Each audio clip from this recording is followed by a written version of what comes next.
Alright, so the Chiefs are undefeated. 9 wins, 0 losses. It sounds like a dream season, right? But as you know, every dream has its challenges. And this week, the Chiefs are facing a big one. Air star kicker Harrison Butker is out. And we're not talking about just any kicker here. This is the guy who's been automatic in clutch situations. Now, with the Bills on deck, one of the toughest teams they'll face all season, the Chiefs are turning to a rookie kicker, Spencer Shrader. I mean, talk about pressure.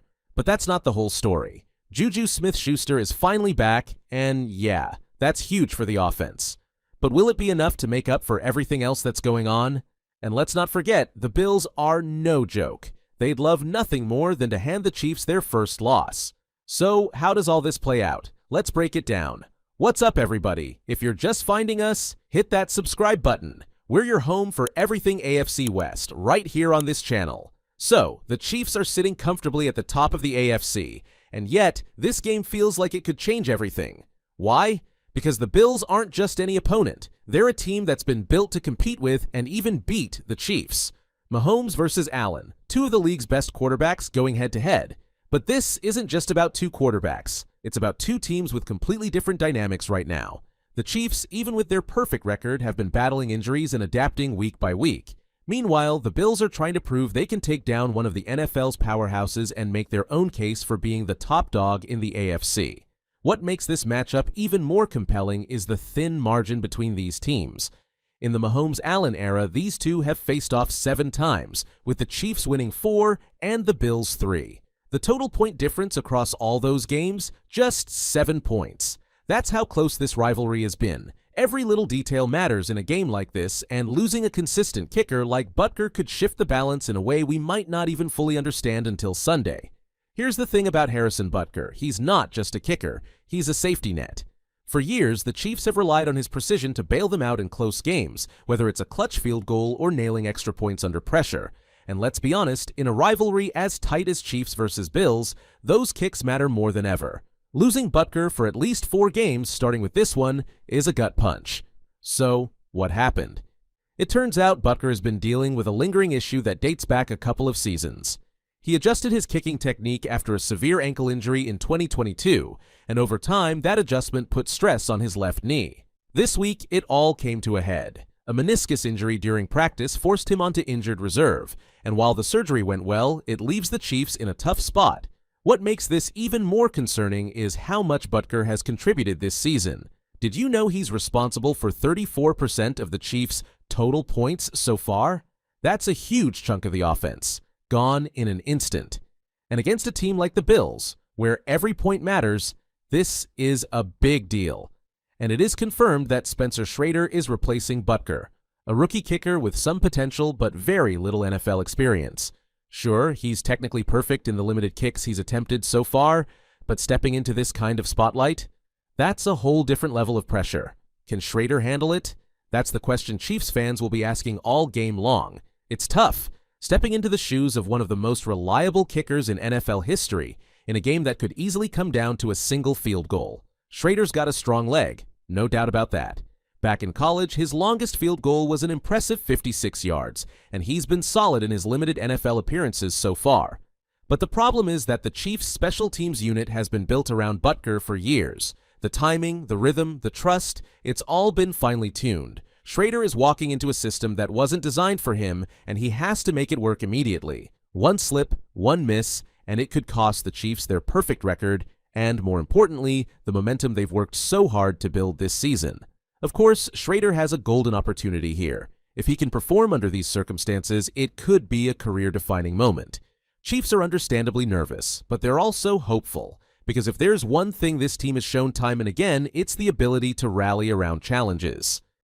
While the Chiefs are dealing with the loss of Butker, there's some good news heading into this matchup. JuJu Smith-Schuster is back, and definitely his return couldn't come at a better time. The offense has been solid, but it's clear that Mahomes could use another reliable target, especially in the upcoming game. JuJu brings experience and versatility. He's the player who can line up anywhere, beat defenders with his physicality, and make those tough catches in critical moments. And with Travis Kelce and DeAndre Hopkins already commanding attention from defenses, having JuJu back creates a difficult scenario for the Bills' secondary. Who do you cover? Who do you double team? Somebody's going to get open, and Mahomes will make sure they get the ball. What makes this even more exciting is that this will be the first time we'll see JuJu, Kelce, and Hopkins all on the field together. Plus, JuJu's ability to find soft spots in coverage could be exactly what the Chiefs need to keep the chains moving, especially in high-pressure situations. For the Chiefs, the key is finding balance. The offense must take advantage of the Bills' defensive injuries. Players like Keon Coleman and Dalton Kincaid being out could leave some exploitable gaps. Mahomes needs to spread the ball around, and with JuJu back alongside Kelce and Hopkins, he's got the weapons to do it. The Bills' defense has struggled against the run this year, ranking near the bottom of the league in yards allowed per carry. This could be a big opportunity for Isaiah Pacheco and the backfield to take some pressure off Mahomes and keep the Bills' offense off the field. Bills' offense is no joke. Josh Allen is having another MVP-caliber season, and his ability to hurt defenses both through the air and on the ground makes him a nightmare to defend.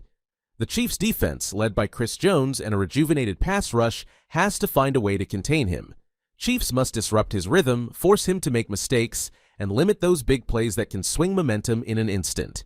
To beat a team like the Bills, the Chiefs can't just rely on their talent, they need a near-flawless game plan. First, they need to dominate the red zone. This is where games are won or lost, and settling for field goals just isn't going to cut it, especially with a rookie kicker in play. The Chiefs have to find ways to turn those drives inside the 20 into touchdowns. Whether it's Mahomes connecting with Kelce in tight windows or Pacheco punching it in on the ground, red zone efficiency will be key. Next, they need to control the clock. The Bills thrive on big plays, and the best way to neutralize that is to keep Allen and his offense on the sideline. That means leaning on the run game, grinding out long drives, and chewing up the clock. Pacheco has shown he can be a workhorse, and this is the perfect game for him to step up and make a statement. Defensively, it's all about containing Josh Allen. You're not going to completely stop him. That's just reality. But you can make his life difficult. The Chiefs need to mix up their looks, disguise their blitzes, and force Allen into uncomfortable situations. And let's not overlook the secondary. They'll have their hands full, especially with Allen's ability to extend plays. This is a game where turnovers could make all the difference, so the defense has to capitalize on any mistakes Allen makes. Finally, special teams. Yes, all eyes are on Shrader now, but the entire unit has to be disciplined. No sloppy penalties, no missed assignments. This is where games can swing, and the Chiefs can't afford to give the Bills any extra opportunities. At the end of the day, the Chiefs have the talent, the coaching, and the experience to win this game. But they'll need focus, execution, and maybe a little bit of that Chiefs magic to get it done. If they can pull it all together, they'll not only protect their perfect record, they'll send a message to the rest of the league.